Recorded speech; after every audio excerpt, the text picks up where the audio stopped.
Right, everyone. So picking up the lecture where we left off today, or yesterday, I should say, was this slide, which is what regional shifts have happened in America.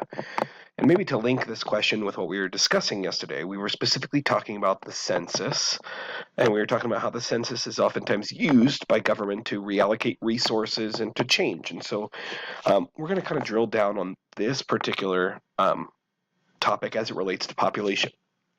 And so the fact of the matter is, like the question I asked Priscilla, I think, yesterday, which is Colorado growing or shrinking, right? And she said growing. And I said, well, my home state of Pennsylvania is shrinking. And this is a reality in the country, right? Like some states are growing much faster than others. Um, we tend to see the highest growth in the southern part of the country. Maybe it's the sunshine, maybe it's the proximity to the border. Um, who knows, right? The warmth. Arizona, Texas, Florida are growing the fastest. And so as a result, right, like the United States isn't just blowing up in size. What we're actually seeing is kind of a reallocation, right, which is a movement of people, right? And so the northeastern states are growing the slowest, and in some cases even shrinking. And so when we start looking at how this relates to political representation, right, we go back to what I said yesterday with the House of Representatives and that Virginia plan, right, which is the House of Representatives is based on the number of representatives you have is based on the people you have in your state, right? And so if Arizona, Texas, and Florida are growing the fastest, then every 10 years when this change in data is captured, what you're going to see is those states, including Colorado as one, are going to be awarded more representation. And so this process is called reapportionment, right? The reapportionment is the reapportioning of representatives from shrinking states to growing states, right? The House of Representatives is pretty fixed at 435 members. And so if a state grows, they don't just get, they don't just go like, well, let's add to 436 or 437, right? No, what actually happens is states that are shrinking lose representatives in Congress, and states that are growing gain extra. Now, this actually has pretty big political impact because every time there is reapportionment and a state either loses or gains a representative, then the boundaries of their district are completely redrawn, right? And so every time these seats are reallocated, right, the boundaries are redrawn. And so Colorado is projected to pick up at least one additional House of Representative member here in 2022, once all the 2020 census data is processed. 2022, we are expected to get another one. And so, where do you draw that person's district, that extra seat? And what happens is they'll go back to the map of Colorado and they will basically redraw all of our districts. And so right now we have 9 United States House of Representative members. And so when they add the 10th, right, they're going to basically go back and redraw a lot of them. And so my guess is that person or will probably be in the Denver metropolitan area where the majority of the population is growing. It could impact Colorado Springs. And so when we look here, right, just to give you an example of this, Texas is a fast-growing the state was 22 representatives in 1962, and within 60 or 50 years, rather, they had added 13 representatives. And so, as we look at what does this do, well, Texas is growing especially fast in Latino areas, right? And so as those areas get more representatives, Texas becomes, as we talked about, like in the previous slide, right, which political party tends to be more favorable towards diversity, right? And is the Democratic Party. And so, we typically think of Texas as the solidly red Republican state. But what's happening is these regional shifts in population is actually changing the political makeup of these states. Right? And so as Texas is growing, we see New York, which used to have, way back when, the most representatives in the country, has fallen by a third. And so as we look here from 2010 to 2020, this was the projected gain and loss map. We're going to see California, Oregon, Arizona and Colorado might gain. I think it's become clear that Arizona and Colorado definitely are going to gain. Texas is definitely going to gain. Florida's going to gain. Virginia, North Carolina. But then we see a lot of these Rust Belt states, these Mid-Atlantic, Great Lakes states. We see a lot of them that are shrinking, right? And that's because of job losses and changing economies.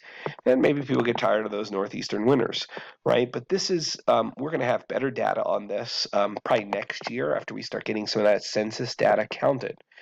And so, the last question we're going to look at here today is how do Americans form their political opinions, right? So we've looked at, you know, how political scientists basically study American populations and their political opinions. Let's look at how they form them. And so the forming of political opinions is actually a vocabulary word this chapter, which is political socialization, right? Political socialization, how you are socialized politically, is basically the process by which you acquire your beliefs, right? Your attitudes, your views, your knowledge. And so if you were to stop here and think about how do people acquire their beliefs and their attitudes and their knowledge, you could probably make a pretty good guess of listing factors that would directly impact their beliefs. But let's take a look at what the data says, right? What are the top 3 biggest ways that people form their political opinion? So right away we see that informal learning is more impactful than formal learning. So this should already tell you that school is going to not be one of the top 1 or even perhaps 2, right? And that informal learning is more important. So like, what job you work and the people you're around in your job, or more importantly, right? We're going to talk about family, right? We see that formally the government, has a pretty low impact, but the largest impact that political scientists find is family, right? What does your family believe has a high correlation to what you are going to believe. The highest correlation. Now, you might have a teenage rebellious phase, and you might say, well, my parents are, hardcore, liberals, and I want to toy with conservatism, or vice versa. But at the end of the day, what we find is that in mass, political leanings of children most often mirror their parents' leanings, right? And so this is the highest correlation of all of the ways that people are politically socialized, and that in certain ways there actually has been some studies that have found a perhaps genetic um, correlation, right? And that certain gene markers are kind of shown to be more attuned to empathy, right? And empathy as it relates to politics, or competitiveness as it relates to politics, right? Or potentially even fear of difference and fear of the unknown, right? And as that relates to, politics. No, the second largest way that people are socialized is through mass media, right? This is the shows that we watch, the movies that we watch, the books that we read, whatever we read. And so that this chief source of information, as people age, right? That was a crappy notes job. I read the thing and I didn't process that well. But what we're saying right here is that, as people grow up and they move away from their families, even as their families continue to impact them, what we consume in our media is going to shape our politics significantly, right? Like if you subsist on an entire diet of Fox News, right, in the Wall Street Journal, then there's a pretty good chance once you've left home that even if your parents were pretty darn liberal, that you're going to start moving in a different direction. Now, what we have seen, especially for your generation, is that how we consume our media is changing, right? And so my parents' generation was newspapers, and my generation was television. And as you can expect, what's happening in younger generations is television viewership is dropping. Newspapers are basically dead, right? And what's replacing that is social media, right? And so that's having a huge impact too. Now, the third biggest correlation in political socialization is school, right? And this is the only real way that the government is actually successful at socializing American children, right? And so, as we see the politics of that, certain states want to, teach certain things like evolution not allowed to be taught in Kansas, which is not true actually, but that kind of thing. Um, I think, as we can speak for all states or all the countries, that the government does have a large interest in generating productive citizens, people that buy into the American political culture. No matter their beliefs or differences of opinion on liberal or conservative or Democrat or social or Republican rather.